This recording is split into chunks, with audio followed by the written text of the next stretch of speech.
Olá amigos, bem-vindos ao canal Daniel Simões. Venho colocar em vídeo um trabalho que coloquei no blog do canal Daniel Simões com o título O lado positivo da censura da liberdade de expressão.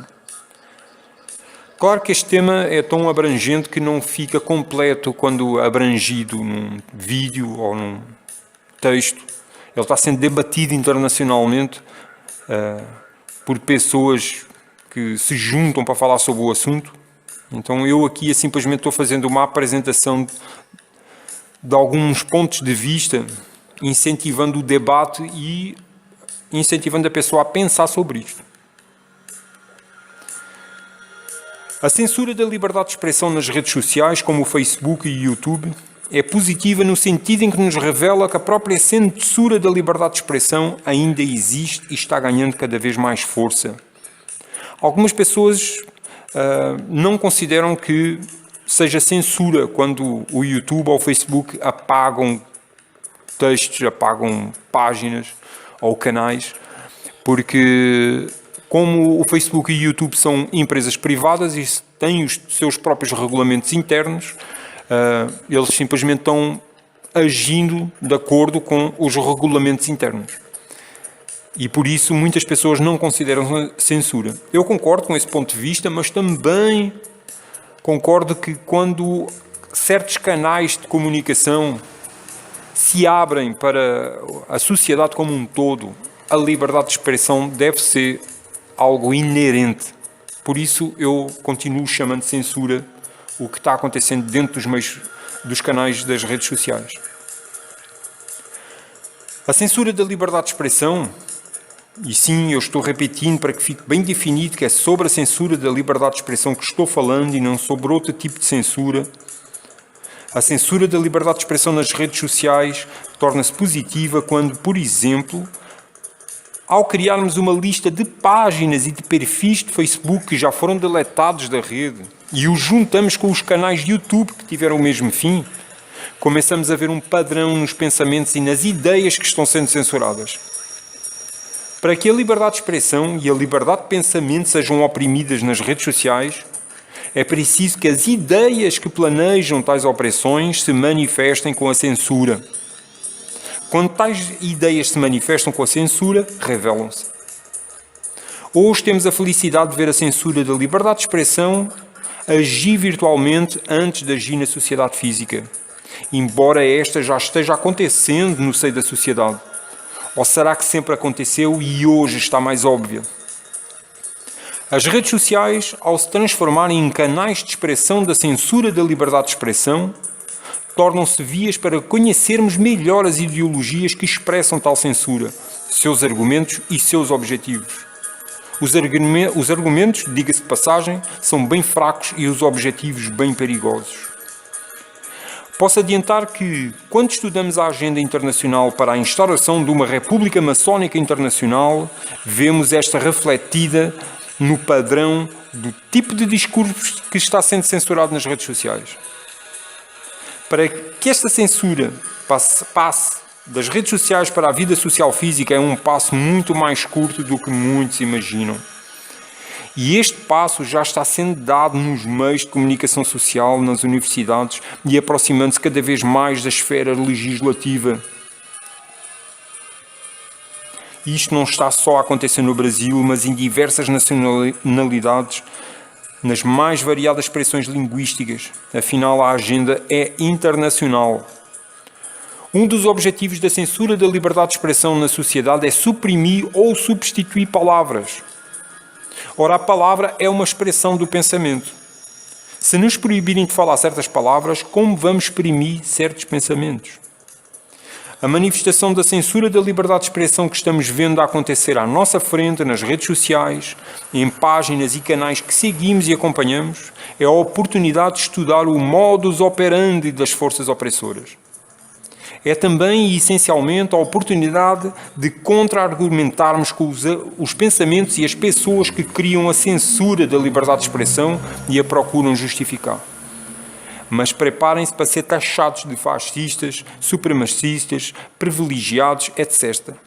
Porque, ironicamente, quem mais está pressionando o Estado e as redes sociais para que sejam criadas leis e regulamentos de censura da liberdade de expressão são certos grupos que se dizem representantes de algumas minorias e querem calar ou mudar o modo de falar de quem pensa diferente deles.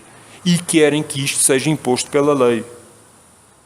O mais interessante é que imensas pessoas que se enquadram dentro de tais minorias não se sentem representadas por tais grupos, mesmo que estes teimem afirmar que as representam. Estes autodenominados representantes de algumas minorias têm a memória curta e pedem ao pai de todas as tiranias, o Estado, que regulamente, controle e defina o que pode ou não ser falado. Estão pedindo fogo para se queimarem a eles e a nós. Notamos nos autodenominados representantes de algumas minorias uma séria dificuldade de entrar em diálogo com aqueles que pensam diferente deles.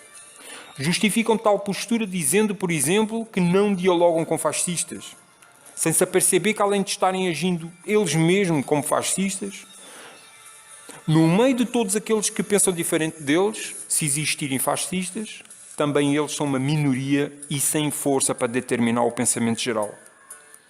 Ironicamente, os autodenominados representantes de algumas minorias não conseguem ver que eles estão fazendo exatamente aquilo que acusam os outros de fazer. É um ciclo interminável que não pode levar a bons fins. O que tais autodenominados representantes de algumas minorias não compreendem é que, se vivemos numa democracia, ou numa suposta democracia, o que prevalece é a vontade da maioria. E esta é sempre válida desde que não caia em extremos como racismo, xenofobia ou preconceito, etc. Mas a pressão dos autodenominados representantes de algumas minorias está sendo tão grande que até o Estado está esquecendo que vivemos numa suposta democracia, onde o que prevalece é a vontade da maioria.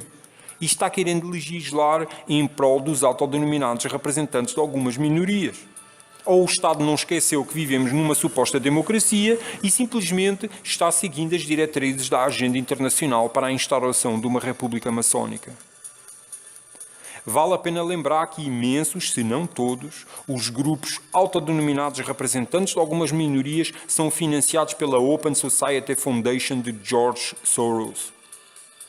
Professores estão sendo despedidos em diversos países por se recusar a ensinar na sala de aula ideias que nitidamente refletem as ideias dos autodenominados representantes de algumas minorias.